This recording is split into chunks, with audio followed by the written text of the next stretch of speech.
avisar para a rapaziada depois, para quem não está assistindo agora, tá bom? Então, bom, vamos lá. O nosso tema hoje é equilíbrio estático de corpo extenso, tá? A gente vai ver como que funciona e quais são as condições para que um corpo extenso tenha respeitado um equilíbrio estático, para que ele consiga ficar de fato parado sob um determinado referencial. Vou compartilhar com vocês a minha tela aqui, tá bom? Mas eu vou ficar ao vivo de novo, né? Peraí, deixa eu ver o que aconteceu aqui com esse bagulho.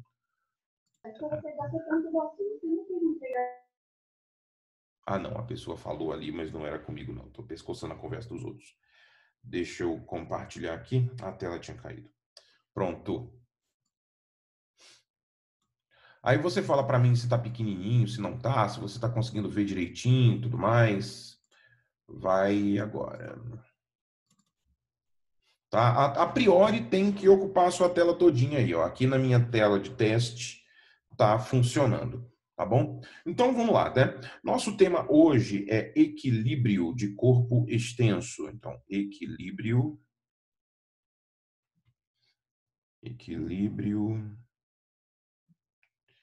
de corpos extensos. Tá? Só que esse equilíbrio não vai ser feito de qualquer maneira. Como nós havíamos estudado anteriormente, existem movimentos que são movimentos de translação e movimentos que são de rotação. Nós estudamos os movimentos uniformes de rotação. O movimento circular uniforme é aquele movimento em que eu tenho apenas aceleração centrípeta, tá? Mas os movimentos, eles podem ter aceleração tangencial em movimento circular também. Caso haja aceleração tangencial, vai haver uma aceleração angular. Então, eu para garantir para você que um corpo que tem dimensões, que um corpo extenso, como essa canetinha minha aqui, por exemplo, precisa ficar parada, eu preciso garantir para ti que ele não vai ter movimento lateral de deslocamento, não vai ter translação e também não vai ter movimento de rotação, tá? Porque garantir que não há translação não garante a inexistência de um movimento de rotação. Por exemplo, uma roda gigante, né? O centro de massa dela fica paradinho enquanto a roda está girando. Ela, mesmo estando com velocidade do centro de massa igual a zero, não possui velocidade angular igual a zero. Isso para mim não serve. Eu quero um equilíbrio aqui, só que esse equilíbrio tem que ser muito específico para você. Esse equilíbrio tem que ser um equilíbrio estático. Isso é importante. O equilíbrio tem que ser estático. Ou seja, para isso, eu preciso que a velocidade tangencial seja igual a zero e que a velocidade angular seja igual a zero. Essas duas velocidades. Então, o corpo nem se desloca lateralmente e nem roda. Não há nem translação, nem rotação. Garantir velocidade tangencial igual a zero garante que não há, deixa eu anotar aqui na frente, não há translação.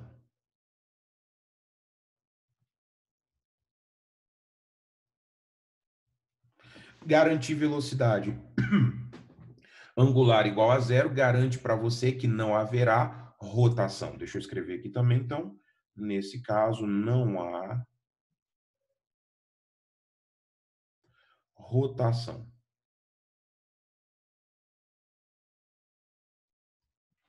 A UNB adora perguntar isso, né? Se você for lá em eletricidade, por exemplo, buscar aqueles exercícios de campo elétrico lá do início, a UNB especificamente, ela pergunta muito: fulano de tal pode transladar, mas não pode rotacionar. Ou ganhará movimento de rotação, mas não ganhará movimento de translação. Esse tipo de coisa ela combina. Para o Enem, na prática, o que você precisa é conhecer os dois movimentos e aplicar a teoria deles quando for questionado, tá? Que inclusive tem exercício do Enem. Os exercícios eu já deixei resolvidos, alguns exercícios para você lá na plataforma. Quando acabar a nossa aula, você vai lá e dá uma olhadinha. Dentre esses exercícios, temos exercícios do Enem e da UNB também, tá? Para garantir que o movimento de translação não aconteça, é uma, digamos assim, é uma condição que você já conhece. Primeira condição, força resultante igual a zero. Então, eu preciso garantir que a soma de forças é zero para que um corpo que está parado permaneça parado. Lembre-se, o nosso equilíbrio é estático. Não estou me referindo aqui simplesmente de maneira aberta à primeira lei de Newton. A primeira lei de Newton trata de equilíbrio estático ou dinâmico, é repouso ou movimento retilíneo uniforme. Não é o nosso caso. Aqui o equilíbrio tem que ser estático especificamente, tá? Primeiro, para isso, preciso garantir força resultante igual a zero. E alguns exercícios desses capítulos de estática, isso é muito comum.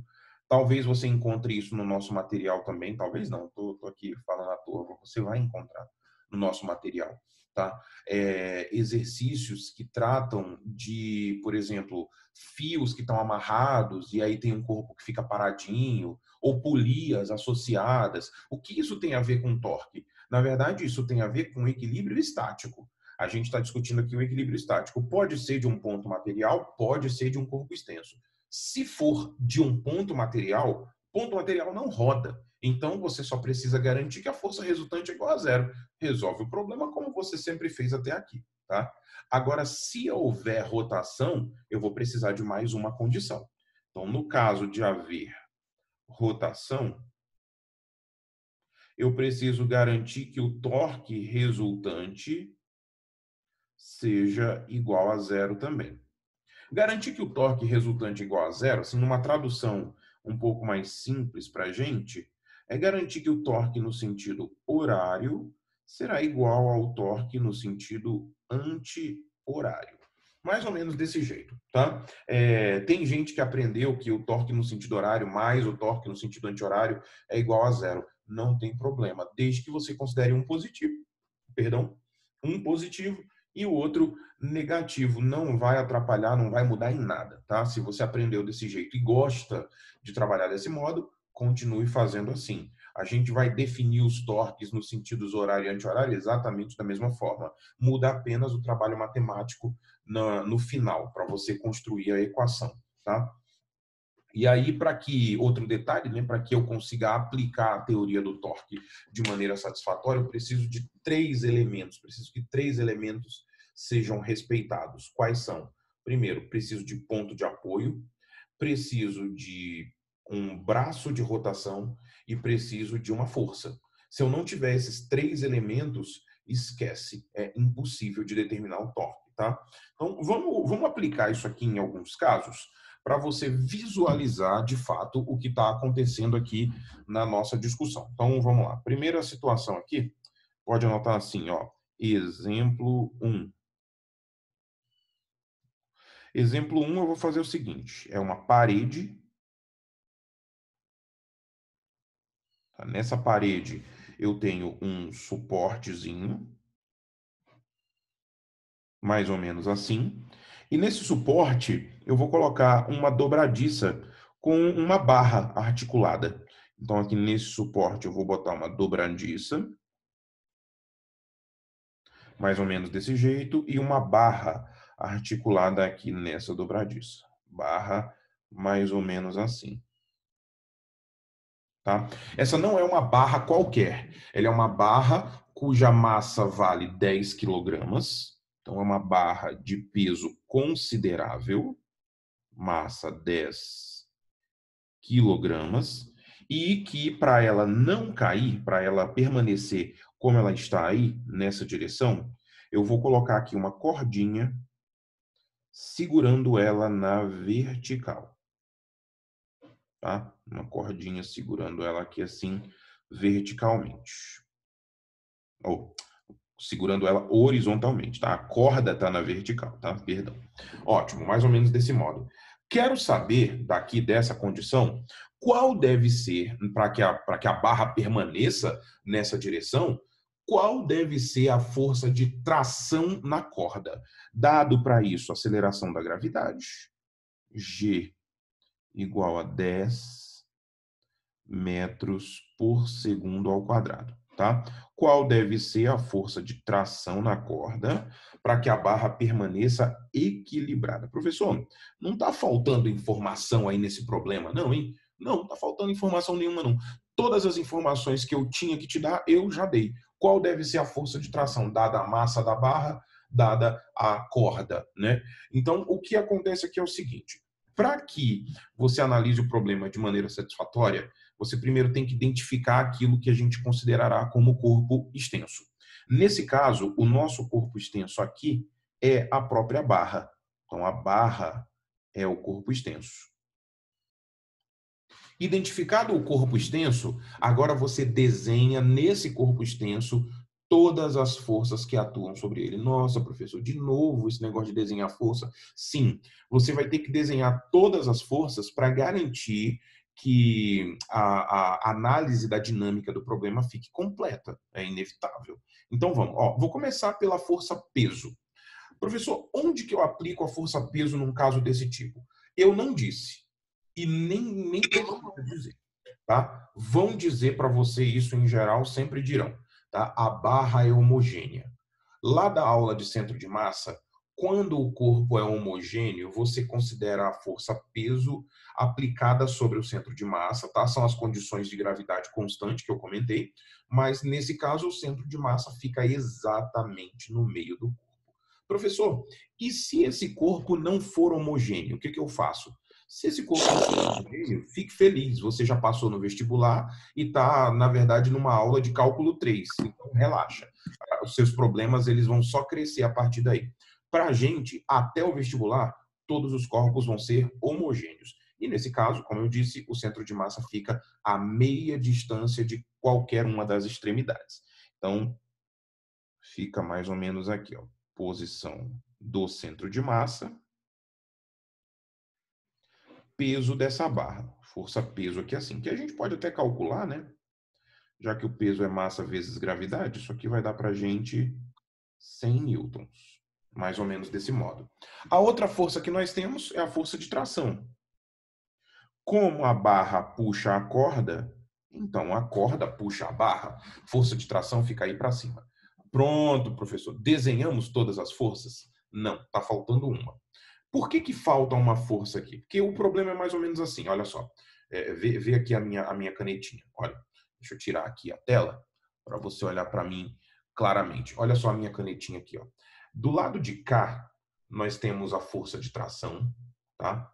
No meio aqui do sistema, nós temos a força peso, tá? E desse outro lado aqui, nós temos a dobradiça, que está segurando a porta. Então, na prática, esse troço está assim, com a força de tração mais ou menos aqui, desse modo. Deu uma travadinha ali, eu estava olhando. Então, com a força de tração mais ou menos aqui desse modo. E a força peso aqui no meio do caminho.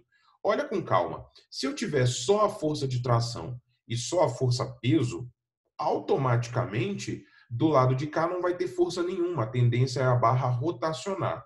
Então, para que não haja rotação, eu preciso de mais uma força do outro lado do sistema. Então, deixa eu voltar a telinha aqui, para a gente colocar essa outra força do outro lado do sistema. Então, ó, bem aqui, eu preciso de uma força normal, que é uma força de contato. Você chama do que você quiser. Eu chamei aqui de força normal, tá? Para garantir a estabilidade do conjunto. Tendo todas essas forças desenhadas, agora vamos escrever as condições de equilíbrio, tá? Tudo bem até aí, meu povo? Tranquilo. O quadro está atualizado para todos? Não sei. Para mim está atualizado aqui. Eu tô com, ó, inclusive meu mouse está passando aqui, né? Ó, o meu mouse aí. Tá, tudo bem? Tá bom. Se tiver algum problema, você fala para mim, tá bom? Porque realmente dá um lagzinho aqui, tá? Vamos. Condições de equilíbrio, então. Primeira condição de equilíbrio. A força resultante tem que ser igual a zero para que haja equilíbrio estático do ponto de vista da translação. Então, nesse caso, todas as forças que puxam para cima vão ter que ser iguais a todas as forças que puxam para baixo. Então, normal mais força de tração tem que ser igual ao peso da barra, que vale 100 newtons. Isso é um negócio curioso, porque mesmo eu te perguntei quanto é a tração, não esquece disso. Mesmo que eu saiba que normal mais tração dá 100, ainda não é possível definir o valor da tração em si. Ah, professor, mas eu estou olhando ali, pelo desenho, dá para dizer que a força-peso está no meio, né? E que a tração vai ser 50. Sim, mas e se não tivesse no meio? O que você faria? Né? Esse sistema aqui é um sistema que o pessoal da matemática chamaria de sistema possível, existe solução, porém indeterminado. Eu preciso ainda de alguma outra informação para conseguir definir o meu problema de maneira completa. Né? Professor, o senhor pode explicar de novo o N? Posso sim, sem problema nenhum. O N, a força normal, ela serve para ajudar na estabilidade do problema e garantir que não há rotação. Eu vou fazer outro desenho para você ver, Luan. Mais ou menos assim, ó, se liga. Nós temos a barrinha aí, tá? Então, deixa eu pegar a barrinha aqui. Temos a barrinha, deixa eu botar ela aqui assim, mais ou menos desse jeito. A minha barrinha tá meio drogada aqui, né? Algo mais ou menos assim, tá? Nós temos a força de tração aqui nessa posição, normal. Temos a força-peso aqui nessa posição. Veja que se o sistema permanecer desse jeito, ele ainda vai girar. Ele vai ganhar movimento de rotação, mais ou menos aqui dessa forma, tá? Para garantir que não haja rotação, eu preciso de mais uma força aqui, ó, desse lado. Se eu colocar essa força para baixo, eu ajudo a rotação a acontecer. Então não serve. Se por acaso eu colocar essa força para cima, aí ó, eu tenho duas forças que apontam para cima e a que puxa para baixo está no meio do caminho. Isso faz com que eu consiga agora equilibrar o conjunto. Deu para pegar a ideia? Deu para visualizar mais ou menos? Manda um sim para mim aí ou não. Entendi, pode crer. Beleza. Então, deixa eu apagar esse rabisco aqui, só para ele não ficar no meio do caminho. Então tá, vamos voltar lá. Então temos primeira condição de equilíbrio, normal mais T igual ao peso. Segunda condição de equilíbrio. Segunda condição de equilíbrio, o torque resultante igual a zero. Quando eu digo isso para você, eu preciso que o torque no sentido horário seja, portanto, igual ao torque no sentido anti-horário. Mais ou menos desse modo, tá? Só que para ter torque, 3 elementos: ponto de apoio, braço de rotação e força. Sem esses 3 elementos, impossível de você conseguir ter torque. Tá? Deixa eu só mudar uma posição de um negócio aqui.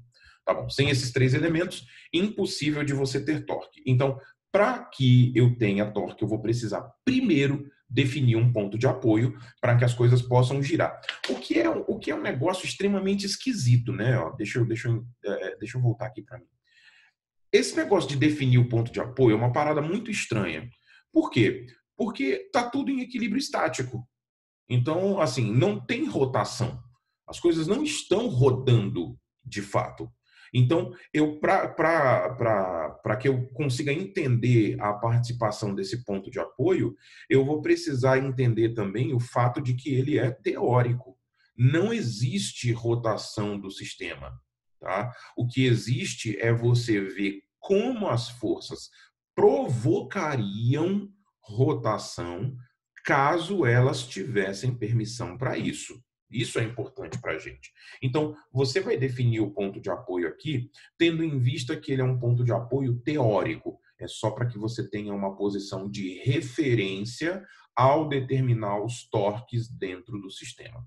Mas essa discussão é uma discussão que você tem que fazer sempre que você estiver resolvendo exercícios de torque, tá? E nos exemplos que eu deixei resolvidos lá no Classroom, você vai ver que essa discussão sempre é feita cuidadosamente, porque esses passos precisam ser seguidos cuidadosamente, senão você acaba cometendo algum erro. Então, voltando para a nossa tela, o que acontece então aqui é o seguinte. Primeiro, vamos definir então esse ponto de apoio. Onde eu boto esse ponto de apoio? Como eu falei para ti que é teórico, tu coloca ele onde tu quiser. Por exemplo, ó, Deixa eu te dar algumas opções muito loucas. Você pode colocar o ponto de apoio aqui em cima da normal. Você pode colocar o ponto de apoio em cima da força-peso, não tem problema. Você pode colocar o ponto de apoio em cima da força de tração, também não tem problema. Você pode colocar o ponto de apoio, olha que ponto de apoio massa, bem aqui no cantinho superior direito da tela. Ah, professor, se eu quiser colocar esse ponto de apoio bem aí nesse cantinho, eu posso? Poder, você pode. Tua vida vai ser uma merda, mas você pode, né? Como está estático, você coloca o ponto de apoio, como eu disse, onde você quiser. Mas, bom, vamos escolher um ponto de apoio que faça algum sentido, que seja racional. Esse aqui não é racional, apesar de funcionar. Não é racional, não. Vamos escolher o ponto de apoio em cima de uma força que, para mim, não tem utilidade. Eu vou botar esse ponto de apoio em cima da força normal. Professor, por que você está escolhendo um ponto em cima de uma força que não tem utilidade? Porque o torque é o produto da força pelo braço de rotação. Ou seja, se a força está aplicada sobre o polo de rotação, não há braço de rotação. E aí, nesse caso, o torque dessa força é zero. Ela não vai atrapalhar as minhas observações. Sobram, então, os torques da força de tração e da força peso. Mais ou menos assim, tá? Definido o polo de rotação. Segundo, braço de rotação. Ó, o braço de rotação ele vai ser definido assim, se liga. É a menor distância entre a linha de ação da força e o polo de rotação. Então, para a força de tração aqui, ó, em lilás, a linha de ação da força de tração é essa, vertical. O braço de rotação, então, é a menor distância entre o polo de rotação e a linha de ação da força. Veja que é o próprio tamanho da barra, né? O tamanho da barra todinho, tá? Beleza. Agora, para força-peso, vou fazer de verde. Ó, de verde não, vou fazer de azul. Linha de ação da força-peso, vertical também. Braço de rotação do peso, menor distância entre o polo de rotação e a linha de ação da força. Então, vai ser essa distância aqui, ó. Veja que, tanto num caso como no outro, o ângulo entre o braço de rotação e a força tem que ser um ângulo de 90 graus necessariamente. Isso garante para você essa tal menor distância entre o polo de rotação e a linha de ação da força como consequência, tá? Maravilha. Então, definidos aí os braços de rotação, tamanho desses braços, olha só. O peso está no meio do sistema. Então, se a barra tiver comprimento L, por acaso, o braço de rotação da força-peso tem que ser L sobre 2.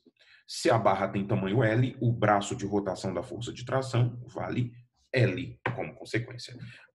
Então, ó, definido o ponto de apoio, definido o braço de rotação. Agora a gente vai para a ação da força, que é o torque. O torque aqui ele vai definir qual é o sentido de rotação. Então, olha, para você visualizar com calma, eu vou desenhar separado. Olha só. Olha só para a força de tração. Só a força de tração. Vou até colocar ela aqui, ó. Se esse ponto bem aqui em cima, ó, acompanhe comigo. Se esse ponto for o ponto de rotação, e essa distância aqui for o braço de rotação da força de tração, então aqui na extremidade a força de tração está para cima. Isso é o poder de torque da força de tração. Nesse caso, ela tenta girar o sistema nesse sentido aqui, sentido anti-horário. Acompanhou? Agora, no caso da força-peso, eu fiz ela de azul, vamos desenhar de novo. Ó, no caso da força-peso, se isso aqui for o polo de rotação, esse aqui é o braço de rotação da força-peso e aqui a força-peso está aplicada. Mais ou menos desse jeito, força-peso. Veja que o poder de torque da força-peso, ele tenta produzir rotação no sentido horário. Seria mais ou menos isso. Professor, se eu tiver 10 forças, eu vou ter que fazer isso com as 10? Não desenhar separado, mas a análise de rotação, sim. Você tem que fazer com as 10, 20, 30 forças. Todas as que existirem, porque é isso que vai definir para você o torque de maneira completa, tá? Bom, então pensando nisso, vamos resolver. Torque no sentido horário, é o torque da força-peso. Fica assim, ó, é o peso vezes o braço de rotação do peso. Isso é igual a força, torque no sentido anti-horário. Torque da força de tração. Então, é a tração vezes o braço de rotação da tração, tá? Deixa eu só olhar uma coisinha aqui.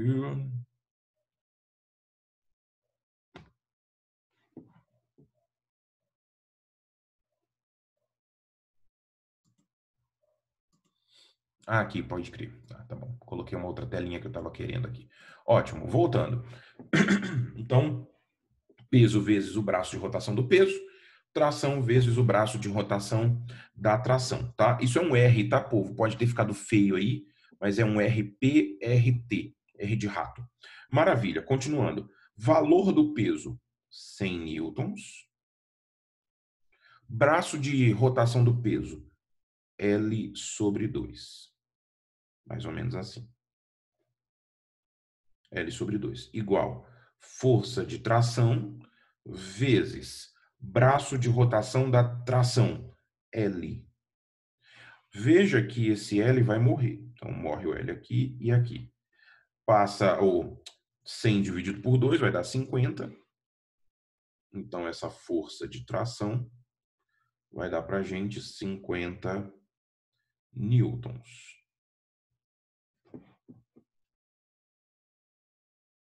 Tá? 50 newtons de valor de força de tração. Tudo jóia até aí? Tudo tranquilo? Você acompanhou numa boa? Viu como é que a gente define os negócios aí? Manda um joia para mim aí. Se alguém te ficou com dúvida, pergunte, tá? Pergunte, mandar o joia ali, tá massa. Então tá. Vamos para um próximo exemplo. Bastante comum também em prova, exemplo extremamente prático, mas que aparece muito em prova e que causa confusão. Vamos lá. Exemplo 2. Gente, esse bloco de notas que eu estou construindo aqui com vocês, eu vou deixar disponível lá no Classroom, tá bom? Lá no na nossa página, eu vou deixar esse bloco de notas à disposição para vocês acessarem lá para quem quiser. Eu sei que tem alguns que estão aí anotando, inclusive deixa eu voltar aqui, né? Para você terminar de anotar. Quem estiver anotando aí, termine de anotar. Quem quiser dar print, pode dar print, não tem problema, tá? Mas eu vou deixar esse bloco de nota à disposição para quem quiser analisar aí e olhar de novo acompanhando a aula, tá bom? Essa nossa aula que está gravada também, vou deixar lá à disposição para vocês olharem, para assistir de novo aí, quem ainda tiver com dúvidas, tá? Legal. Exemplo 2, deixa eu colocar ele aqui para você. É aquele exemplo dos suportes, né? Eu vou colocar aqui uma barrinha, mais ou menos desse jeito, e essa barrinha está apoiada em dois suportes. Um suporte A, aqui na esquerda, e um suporte B na direita, mais ou menos assim, tá? Esse suporte A, ele está a 2 metros da extremidade da esquerda. A distância entre o suporte A e o suporte B é de 3 metros. E o suporte B está a 1 metro da extremidade da direita, mais ou menos assim. Essa barra, novamente, é uma barra de massa 10 quilogramas. Minha criatividade é limitada, então vou botar 10 aqui de novo, tá? E o planeta, de novo, é o planeta Terra. Gravidade 10 metros por segundo ao quadrado. Desse jeito, tá? A pergunta aqui, de novo, a barra é homogênea e tal, que tipo de coisa. Eu quero saber quais são os valores das reações normais que cada uma dessas barras provocam, ou que cada um desses apoios, que cada um desses suportes provoca sobre a barra. Então, a pergunta é: quanto vale NA e quanto vale NB? Tá? Isso aqui é o nosso, essa é a nossa discussão, basicamente, tá? Então, como é que eu faço? Primeira coisa, identifica o corpo extenso. Então, corpo extenso aqui é a barra.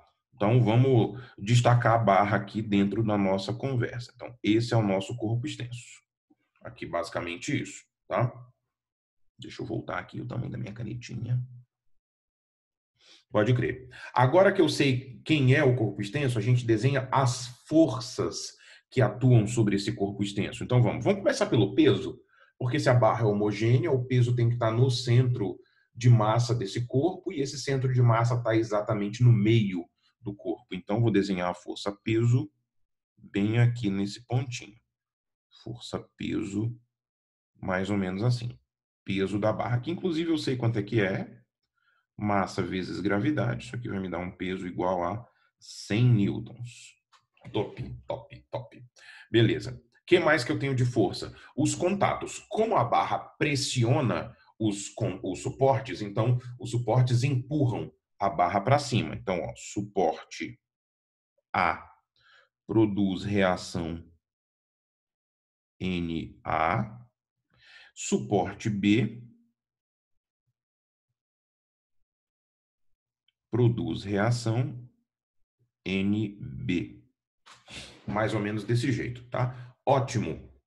Identificado o corpo extenso, identificadas as forças. Vamos às condições de equilíbrio, então. É muito curioso, porque se você olhar com calma, esse problema assim, ó, é totalmente diferente do anterior, em termos estruturais. Mas desenhadas, as forças ficam exatamente do mesmo jeito que no problema anterior. E isso vai acontecer muitas vezes na sua vida. Tá? Poucas vezes a distribuição das forças vai ser diferente disso. Tá? Então, tenha atenção para ter certeza de que você não vai errar. Então, continuando, vamos escrever as condições de equilíbrio. Primeira condição de equilíbrio, para translação, força resultante igual a zero. Isso garante para mim, então, que a soma das forças para cima tem que bater com a soma das forças para baixo. Então, fica NA mais NB, tudo isso igual ao peso do conjunto. De novo, sistema possível e indeterminado, tá? NA mais NB dá 100, mas eu não sei quanto é NA, nem sei quanto é NB. E um detalhe curiosíssimo, agora a força-peso não está no meio do caminho entre as barras, então não vai dar 50. Né? Para quem gosta de pensar, tá no meio. Não, não tá no meio do caminho. Veja que a distância da força-peso a qualquer uma das extremidades tem que dar 3 metros. Se a barra tem no total 6 metros, o peso está a meia distância de qualquer uma das extremidades. Então, nesse caso, ó, a distância da força-peso até a extremidade vale 3 metros. Então, do peso para o suporte A, eu tenho uma distância de 1 metro. Do peso para o suporte B, eu tenho uma distância de 2 metros. Então, não está mais no meio. Significa que não vai dividir por igual. Um desses suportes acaba com mais esforço do que o outro. Quem estiver mais perto do peso sofre mais esforço. Então, nesse caso, o esforço do suporte A é maior do que o esforço do suporte B. Agora que você já discutiu tudo isso, dá até para construir uma relação entre a proporção desses esforços, né? Mas eu não vou fazer isso. Eu vou continuar resolvendo aqui da maneira que eu propus inicialmente. Então, segunda condição de equilíbrio para rotação agora, o torque resultante é igual a zero. Portanto, o torque no sentido horário tem que ser igual ao torque no sentido anti-horário. Mais ou menos desse jeito. Tudo bem? Então, para ter torque, eu preciso de 3 coisas: polo de rotação, braço de rotação e força. A caneta vai cair. Força, essas 3 coisinhas. Começando sempre pelo polo de rotação. Professor, mas não vai rodar. Gente, rodar não vai rodar nenhum. Nunca. Você sempre vai trabalhar com isso aqui em equilíbrio estático. Então, nunca vai rodar. Quem diz onde você quer que, sei lá, rodaria, se isso pudesse ser dito desse modo, quem diz isso é você. Então, eu tenho que definir um polo de rotação aqui, que, de novo, você pode escolher onde você quiser, uma vez que não roda, né? Deixando isso muito claro novamente. Eu já vi problemas, inclusive já foi abordado por alunos que colocaram esse polo de rotação bem aqui nessa posição, olha só. Vou marcar. Colocar o polo de rotação aqui nessa posição. Não está errado, não. Dá certinho. Inclusive, a pessoa tinha acertado. Ela queria saber se podia colocar o polo de rotação aí. Acertou, meu filho. Se você acertou, vai para a galera. Deu tudo certo, tá? Então, você colocou o polo de rotação ali. Veja que nesse caso, eu utilizando esses torques, sentido horário, anti-horário, eu vou montar uma outra equação, uma outra relação entre as normais NA e NB. E agora eu vou ter duas equações, duas incógnitas, você monta um sisteminha, resolve. Tá. Mas eu não vou usar esse polo de rotação nessa posição, não. Eu vou colocar ele em outra posição. Lembra que eu posso botar esse polo em cima de uma força que não me interessa. Aqui, as duas interessam, mas eu posso fazer com que uma delas tenha mais importância. Então, eu vou colocar o polo de rotação, por exemplo, aqui em cima dessa força NA. Se eu fizer isso, como é que ficam, então, os torques produzidos pelas três forças? De NA não existe, preciso me preocupar com o torque da força-peso e o torque da força normal. Primeiro ponto foi polo. Segundo ponto, braço de rotação. Então, como é que a gente faz? Para a força NB, vou fazer aqui em azul, ela está na vertical. O braço de rotação é a menor distância entre o ponto de apoio e a linha de ação da força. Então, vai ser essa distância aqui. Essa distância. Qual que é o tamanho dessa distância? 3 metros. Dá para perceber aqui pelo desenho que eu fiz. 3 metros. Top. Agora vamos para a força-peso. Vou fazer em vermelho. Olha só. Linha de ação da força-peso está na vertical. Menor distância do ponto de apoio até a linha de ação da força. Então, essa menor distância vai ser essa distância aqui. Quanto dá essa distância para a gente? Pelo balanço aqui, são 2 metros para a esquerda, o peso está no meio do caminho, então essa distância aqui fica 1 metro para a gente, tá? Agora, para completar o torque, a ação da força, sentido de rotação do sistema. Como é que vai ficar? Vamos ver? No caso da força NB, eu vou fazer de novo separadinho, tá? Você pode fazer por cima do seu desenho aí, eu só vou fazer separado para facilitar, para deixar bonitinho. Tá? Aqui é o ponto de apoio em A, braço de rotação, força NB está assim, NB. Né? Então, ela tende a provocar rotação em torno do polo no sentido anti-horário, mais ou menos desse jeito. Já a força-peso, aqui o ponto de apoio, braço da força-peso, peso puxando aqui para o centro do planeta. Tende a provocar rotação no sentido horário, mais ou menos desse jeito, tá? Então, já que eu sei as tendências de rotação, vamos calcular agora. Torque no sentido horário. Torque do peso, então peso vezes o braço de rotação do peso. Torque no sentido anti-horário é o torque da força NB vezes o braço de rotação da força NB. Mais ou menos assim. Peso vale 100. Braço de rotação do peso a gente calculou, vale 1 metro. NB vezes o braço de rotação da força NB, que vale 3 metros. Falhou. Que vale 3 metros. Passa esse 3 aí dividindo. Então, a gente fica com NB igual a 100 dividido por 3 newtons. Pronto, descobrimos o NB. Se você quiser, isso é interessantíssimo, você pode, por exemplo, agora trocar o ponto de apoio e escrever o torque de novo. Eu vou botar o ponto de apoio em B e faço o torque todo de novo. Aí eu vou calcular o NA. Se você quiser, pode fazer assim. Mas eu não vou fazer assim, não. Já que eu tenho a primeira equação, eu vou substituir na primeira. Então, vai ficar assim, fazendo a substituição na primeira equação, a gente fica com NA. Deixa eu só puxar uma setinha aqui para o meu problema não ficar esculhambado. Então, agora usando a primeira equação, NA mais NB, que vale 100 sobre 3, tá? Isso é igual a 100, que é o peso. Quando você fizer um monte de conta aqui até morrer, então vai dar um NA igual a 200 sobre 3 newtons. Como eu tinha dito para você mais cedo, o esforço sobre o ponto que está mais próximo do peso tem que ser um esforço maior para compensar, tá? Sempre desse modo. Agora, a depender da situação, você vai ter mais trabalho para decompor as forças ou para desenhar o braço de rotação, tá? Professor, pode explicar de novo por que RB é igual a 3? Posso sim, Giovana. Olha só aqui, ó.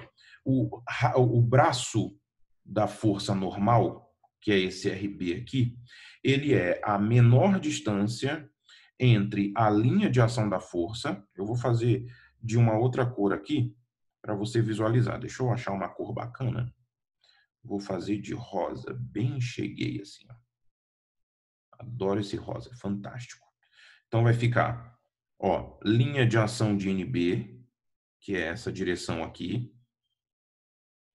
Menor distância entre a linha de ação da força e o polo de rotação. É essa distância aqui, ó. Se você acompanhar com calma, pelo meu desenho, essa distância está dando 3 metros. Conseguiu visualizar? Entendi, consegui sim, professor. Muito obrigada. Perfeito. De Laura, vamos lá. Ó. Colocar o polo de rotação no peso não é interessante? Porque ficaria com duas incógnitas, NA e NB. Pode sim, Laura, pode sim. Você ficaria com o NA ou NB, já jogaria na equação de cima, na equação da força resultante igual a zero, descobriria o NA e depois descobriria o NB. Pode fazer do jeito que você achar mais legal. Professor, por que tem que fazer a rotação mesmo? Porque o torque é a capacidade de uma força provocar rotação.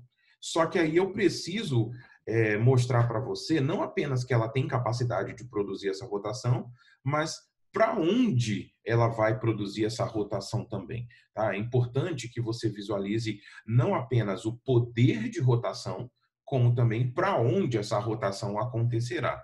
Tá? Mas para onde essa rotação acontecerá, não, desculpa, para onde ela aconteceria, porque aqui está em equilíbrio estático, tá? O torque ele é caracterizado por esses três elementos, é o ponto de apoio, o braço de rotação e a ação da força.